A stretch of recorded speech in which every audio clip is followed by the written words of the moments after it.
하나님 말씀 보십니다. 사도행전 10장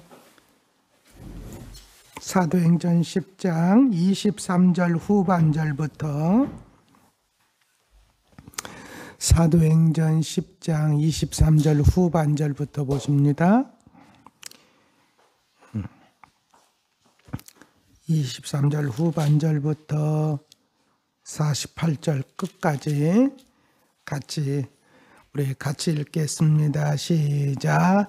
이튿날 일어나 그들과 함께 갈새 요빠에서 온 어떤 형제들도 함께 가니라.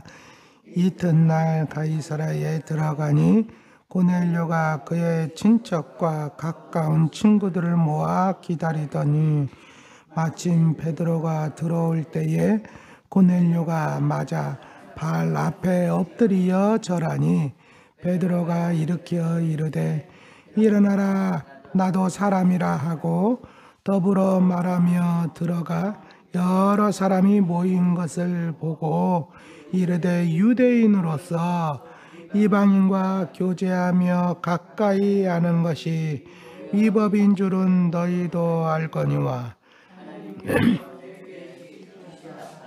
아무도 속되다 하거나 깨끗하지 않다 하지 말라 하시기로 부름을 사양하지 아니하고 안노라.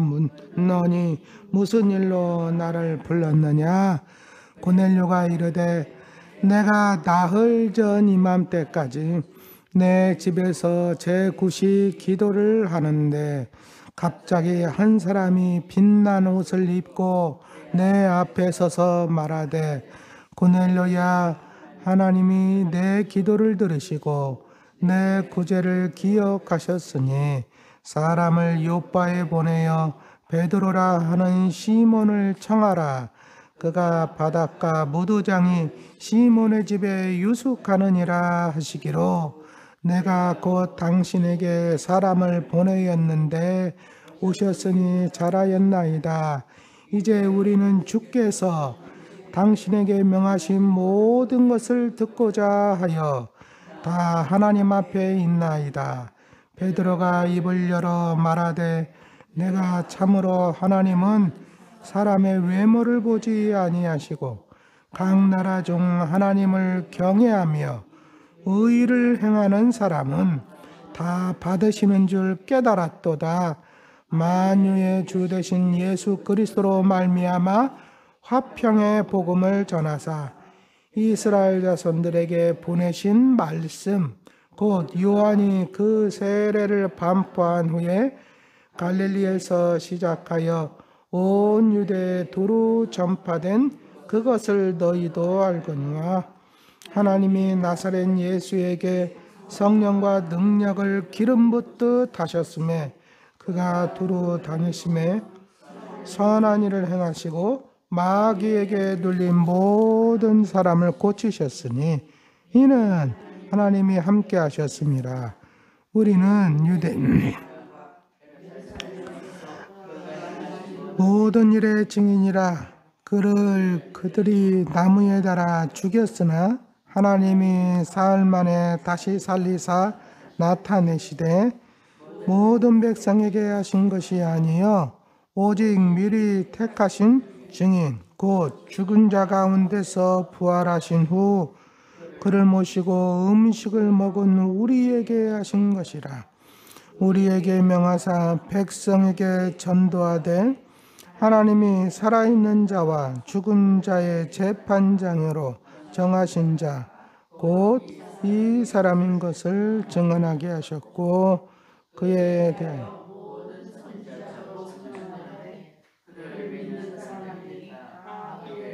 이름을 힘입어 죄사함을 받는다 하였느니라. 베드로가 이 말을 할 때에 성령이 말씀 듣는 모든 사람에게 내려오시니 베드로가 함께 온 할례 받은 신자들이 이방인들에게도 성령 부어주심으로 말미암아 놀라니 이는 방언을 말하며 하나님을 높이 들음이라. 이에 베드로가 이르되 이 사람들이 우리와 같이 성령을 받았으니 누가 등이 물로 세례 베풀물 그 말이요 하고 명하여 예수 그리스도의 이름으로 세례를 베풀라. 그들이 베드로에게 며칠 더 머물기를 청하니라. 아멘. 할렐루야. 자, 오늘은 이제 베드로가 가이사랴에서 온 고넬료가 보낸 사람들을 따라가는 장면을, 그리고 고넬료의 집에서 있었던 사건을 말씀하고 있습니다. 자, 이튿날 일어나 그들과 함께 갈새 욥바에서 온 어떤 형제들도 함께 가니라. 자, 욥바에서 온 어떤 형제들, 이 욥바에서 온 형제들은 사실은 예루살렘부터 온 형제들이에요. 예루살렘에서부터 베드로와 함께 온 형제들. 그러니까 베드로가 혼자 움직인 게 아니고 베드로가 다른 전도팀과 함께 움직였다는 거죠. 근데 그 사람들이 몇 명이었느냐? 이게 11장에 보면 나와 있거든요. 11장 12절에 보면 뭐냐면 이 6 형제도 나와 함께 가서 그 사람의 집에 들어갔다 하는 거 보면 6명이었다는 것을 알 수가 있어요. 예? 보통 증인을 쓸 때 2사람이면 되거든요. 근데 6명이니까 3배 아니에요? 너무나도 확실하다는 얘기죠. 그렇죠? 혼자 본 게 아니라는 거예요. 이 현재. 그래서 이 사람들이 아주 중요한 역할을 하는 거예요. 예. 자, 그런데 가이사랴 집에 들어가니 고넬료가 그의 친척과 가까운 친구들을 다 모아서 기다리는데, 예? 마침 베드로가 들어올 때 고넬료가 맞아 발 앞에 엎드려 절았다. 누구에게? 왜? 이유가 뭘까요? 하나님이 보낸 자라고 생각하기 때문에 그래요. 그러니까 베드로 때문에 그런 게 아니라 하나님 때문에. 왜? 그리고 뭐예요? 하나님이 보내신 사자라고 생각하는, 쉽게 말하면 이건 천사 뭐 그게 아니고 하나님이 나를 위해서 말씀을 나에게 전해주라고 하는. 왜냐하면 고넬료는 뒤에도 고백하지만 베드로를 청하라는 건 뭐예요? 베드로를 청해서 말씀을 들어라, 그 얘기 아니에요? 그러니까 이 베드로는요 그냥 사람이 아니에요. 하나님의 메시지를 가지고 오는 사람이야. 그렇죠? 네. 그러니까 그렇게 알고 있기 때문에 하나님의 사자라고 알기 때문에 그 앞에 지금 엎드리는 거예요. 근데 여러분, 이게 보통 일이 아니죠. 여러분, 유대인과 로마인, 그것만 해도 차이가 큰데 더군다나 거기에서도 백부장이에요. 백부장의 권세는요 엄청난 겁니다. 이 당시 식민지 치하에서. 근데 그 사람이 피정복민에게 엎드린다? 그렇잖아요? 그 이유는 다른 거 없어. 하나님께서 보낸 사자라고 하는 이유 때문에. 여러분, 벌써 여기에서 은혜를 받는 거예요. 여기에서부터, 그러니까 은혜 받을 준비가 되어 있는 거예요. 은혜 받을 준비가. 그러니까 이 얘기는 뭐냐면 당신을 통해서 주시는 말씀은 하나님의 말씀이시니 어떤 말씀을 주시든지 나는 받을 준비가 되어 있습니다. 이런 표현이요. 여러분들에게 이런 자세가 있습니까? 그러면요 정말로 은혜는 그냥 받게 되어 있는 거예요. 성령이 여러분들에게 마음 놓고 역사할 준비가 되어져 있는 거예요. 네? 여러분들이 그러한 자세를 정말 취하신다면 하나님은 여러분들을 얼마든지 사용하실 수 있는 거예요. 문제는 뭐냐면 우리가 그걸 걸러듣는 거지. 우리에게 필터가 너무 많아. 필터가 자꾸 여러분 필터 아시죠? 필터는 자꾸 거르잖아요. 그죠? 아유, 그냥 나한테 내 입맛에 맞는 것만 통과시키고 나머지는 다 걸러내버려, 그냥. 이건 겸손한 모습이 아닌 거예요. 자, 이러니까 고넬료에게 역사가 되어진 거예요. 그런데 베드로가 일으켜 이르되 일어나라, 나도 사람이라 하고 일으켜 세웠다는 거 아니요? 베드로가.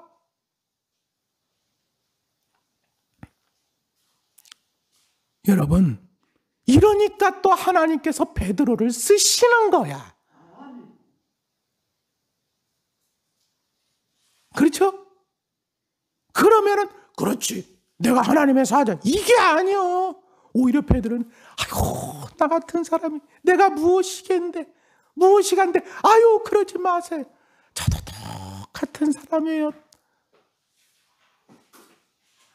조금만 하나님이 좀 뭔가 좀 이렇게 막 쓰시는 것 같으면 그냥 기고만장해지는 사람들이 얼마나 많은지 몰라.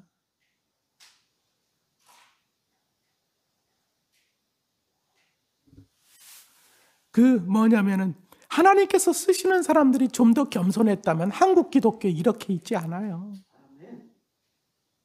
네. 그러니까 뭐예요?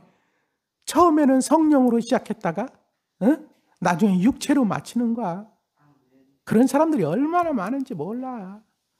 네. 여러분, 하나님은 하여튼 요 모습을 보면 하나님은 겸손한 자에게 은혜를 주시고 겸손한 자를 사용하시고, 여러분들은 어떤 자가 되기를 원하세요? 하여튼 쓰임 받기를 원하신다면 더욱더 겸손하시고, 은혜 받기를 원하신다면 그것도 더욱더 겸손하시고, 할렐루야. 네, 그럴 수 있기를 주님의 이름으로 축원합니다. 더불어 말하며 들어가 여러 사람이 모인 것을 보고, 그러니까 사람들은 안쪽에 모여 있었다는 걸 알 수 있죠? 모여 있었는데 베드로가 왔다니까 고넬료가 밖으로 어쩌면 뭐냐면, 아유, 베드로 사도가 오셨어요. 예를 들어서 그 뭐냐면, 아유, 베드로 모시고 왔어요. 이렇게 하니까 막 튀어나가서 그냥 아이고 오셨냐고 막 하면서 막 엎드려 절한 거지. 그죠? 그러면서 베드로가 이렇게 세우고 같이 얘기하면서 들어갔더니 안에 사람들이 다 모여 있더라는 거예요. 자, 이르되, 그러면서 본론으로 들어가서, 이르되 유대인으로서 이방인과 교제하며 가까이 하는 것이 위법인 줄은 너희도 알거니와. 이렇게 가까이서 지나가다 어쩌다가 말하는 거야. 어찌할 수 없겠지. 근데 이렇게 가까이서 아주 집에서, 이거는 유대인에게 있어서 이게 율법인가요? 이방인을 집에 들이지 마라 이랬나요? 아니에요. 그건 아니고 이거는 관습, 장로의 유전, 이런 거요. 알거니와 하나님께서 내게 지시하사. 누가 지시하사? 뭐를 통해서? 환상 보여줬잖아요. 그죠? 아무도 속되다 하거나 깨끗하지 않다 하지 말라 하시기로. 그렇죠? 그러니까 이 뭐냐면은 이 환상의 그 의미를, 보자기에서 내려온 그 환상의 의미를 베드로가 깨달았다는 얘기죠. 그렇죠? 이거 보면 하시기로 부름을 사양하지 아니하고 왔노라. 묻노니 무슨 일로 나를 불렀느냐? 그래, 하나님께서 이렇게 보내라고 그래서 가라고 그래서 내가 왔는데, 그래, 원일로 나를 불렀냐? 고넬료가 이르되 내가 나흘 전 이맘때 내 집에서 제9시 기도를 하는데, 그러니까 제9시 기도만 했겠어요? 제3시 기도도 했겠고, 그죠? 6시 기도도 했겠지. 하는데 갑자기 한 사람이 빛난 옷을 입고 내 앞에 서서 말하되, 고넬료야, 하나님이 내 기도를 들으시고 내 구제를 기억하셨으니 사람을 요바에 보내어 베드로라는 시몬을 청하라. 그가 바닷가 무두장이 시몬의 집에 유숙하느니라 하시기로. 아주 구체적으로 얘기했다고요. 내가 당신을 어떻게 알겠냐고. 하나님께서 이렇게 구체적으로 지시하셔서 내가 사람을 보내서 당신을 갖다 이렇게 모시게 됐다는 거죠. 내가 곧 당신에게 사람을 보내었는데 오셨으니 잘하였나이다.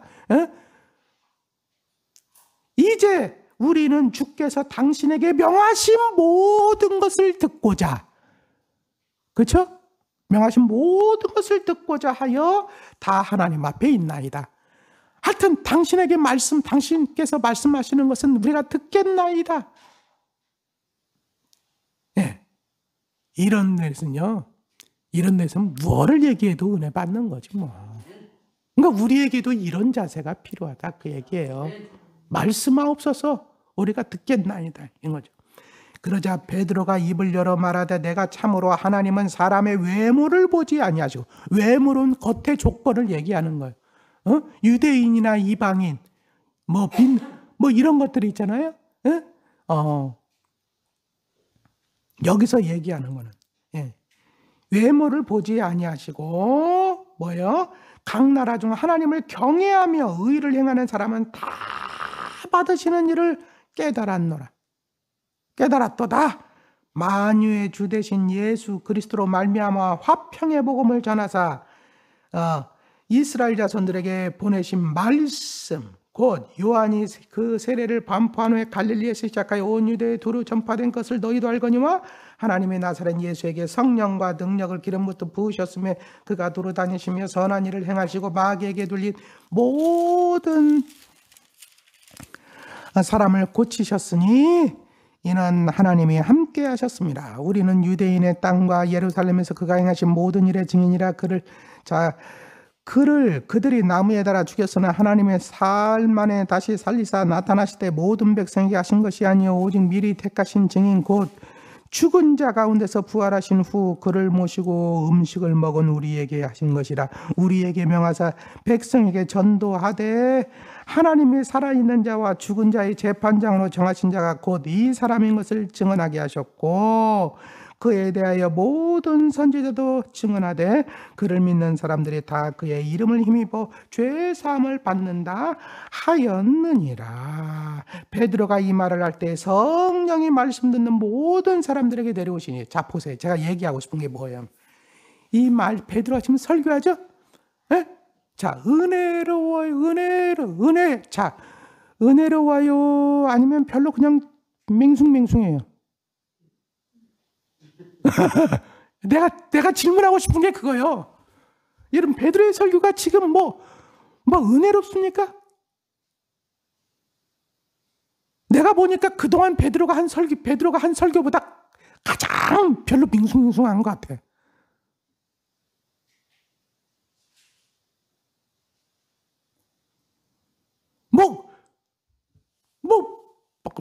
이거를 읽으면서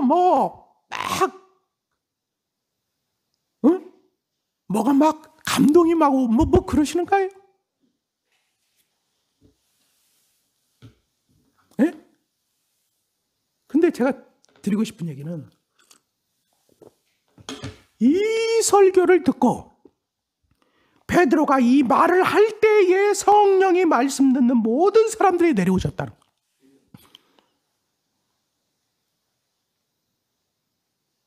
여러분 같으면 이렇게 설교하면 성령 받겠어요?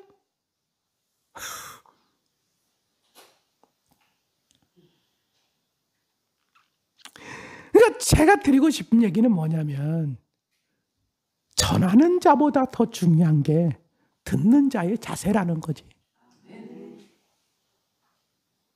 믿습니까? 듣는 자의 자세. 이미 베드로는요, 말씀하옵소서 듣겠나이다 하는 그런 겸손한 마음으로 하여튼 당신을 통해서 주시는 말씀은 하나님의 말씀.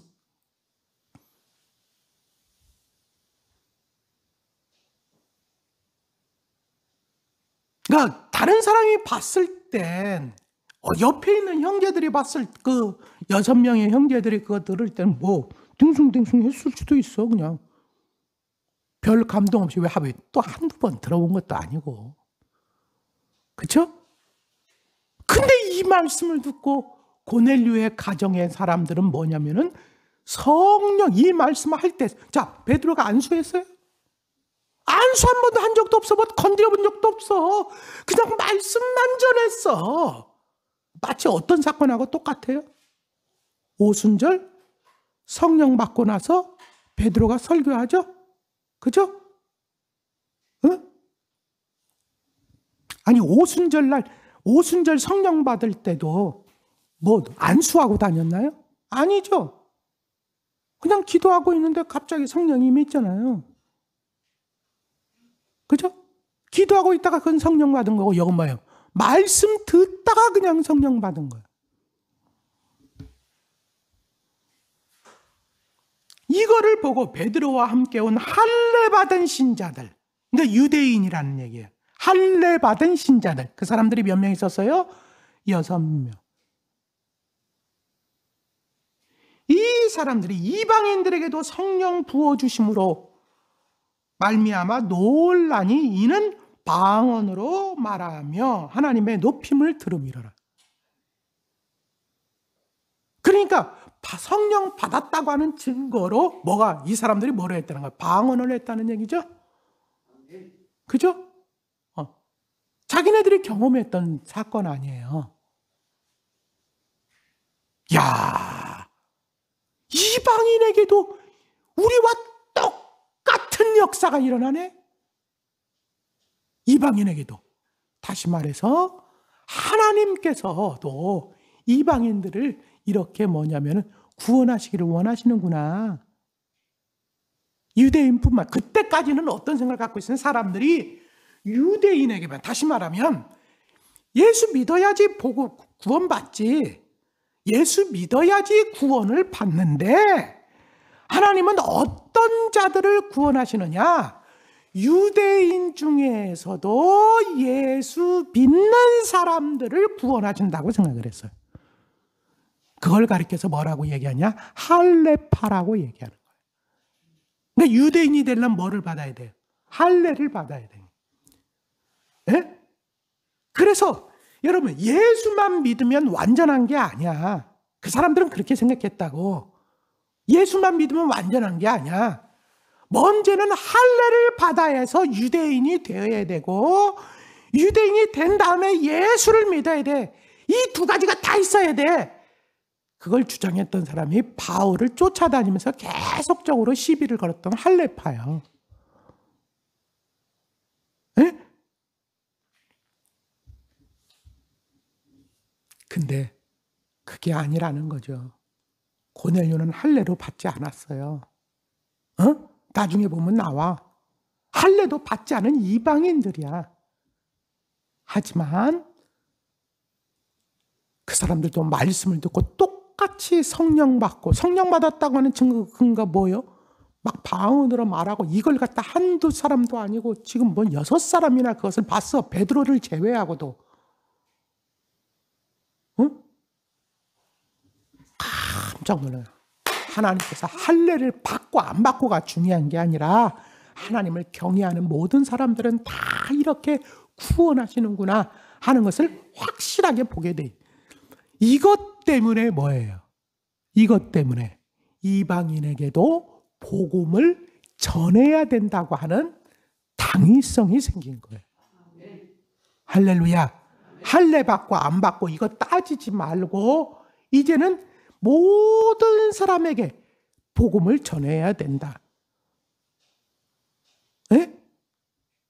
이 사건, 이게 그렇기 때문에 이방인 선교에 아주 획기적인, 사도행전에 보면 아주 획기적인 사건들이 있죠. 첫째는 성령 강림 사건일 것이고, 그렇죠? 성령 강림 사건. 두 번째로는 어떤 사건이냐? 바로 바울의 회심 사건. 그렇죠? 바울의 회심, 물론 스데반 순교도 중요하고 다 중요하지만 크게 나누면 그거요. 이 성령 강림 사건, 바울이 회개하는 바울의 회심 사건, 세 번째로 뭐냐면은 이 고넬료의 성령 받는 사건이요. 왜? 이것 때문에 이방인 선교가 이제는 뭐예요? 이방인을 대상으로 한 선교. 제가 말씀드린 에디오피아에서 온 그 내시는 에디오피아에서 왔지만 아마도 이 사람은 디아스포라 유대인이었을 것이다. 그렇게 봅니다. 유대인들이 포로로 끌려가고 막 그랬잖아요. 근데 에디오피아가 왜? 옛날에 남왕국, 북왕국이 아니라 남방왕, 북방왕. 그러니까 신구약 중간시대 때 남방왕, 북방왕이 있을 때 툴레미 왕조하고 셀류커스 왕조하고 서로 막 집어삼키려고 왔다 갔다 할 때 어쩌면 그때 포로로 끌려간 사람인지도 모르.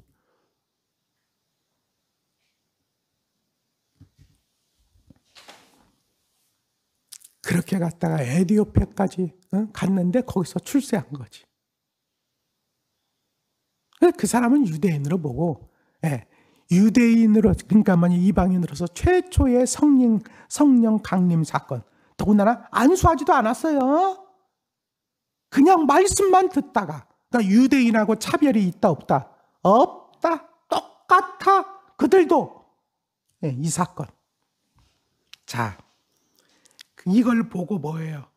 이에 베드로가 이르되 이 사람들이 우리와 같이 성령을 받았으니 누가 우리와 같이, 우리와 똑같이, 우리와 다름없이 이런 얘기죠. 성령 받았으니 누가 등이 물로 세례를 베풀물 그 말이요 하고 명하여 예수 그리스도의 이름으로 세례를 베풀라 하니라. 그러니까 누가 베풀었다는 거야, 이 세례를? 같이 온 사람들. 그렇죠? 베풀라 그랬으니까 그 사람들이 베풀었겠지. 그들이 베드로에게 며칠 더 머물기를 청하니라. 그러니까 며칠 더 거기서 있으면서 먹었겠지요. 그렇죠? 같이 이제 같은 형제 자매가 됐으니까 식사까지 했다. 식사까지. 근데 이방인하고 식사하는 이런 사건들은요, 완전히 이제는 우리와 당신은 하나입니다. 그런 표현이야. 이제는 하나가 됐습니다.